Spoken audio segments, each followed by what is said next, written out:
Hello guys, kumusta kayong lahat? Ayan, kumusta ang ating mga hapunan ngayon? Ayan, and ito nga, magluluto tayo ng aking paborito na mussels. Ito yung lagi kong ginagawa kapag nagluluto ako ng mussels. Maiba naman, ito yung garlic with oyster soy sauce and butter. Bali, ang una ko munang ginagawa dito is pinapakuluan ko lang yung mga tahong and then para bumuka siya, and then kapag na-open na is ganyan yung itsura niya. Ayan.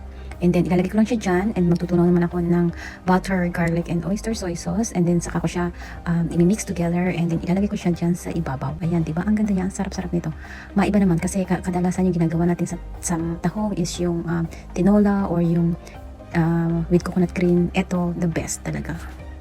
Dito sa amin sa New Zealand, itong mga tahong or mga seafood shells na yan, dun sa other part of New Zealand is free mo lang yan makukuha. Pero may limit siya. Kagaya dito sa amin, makukuha namin dito sa may banda dito sa amin is mga cockles naman siya. So, ang limit is 50 lang kada person.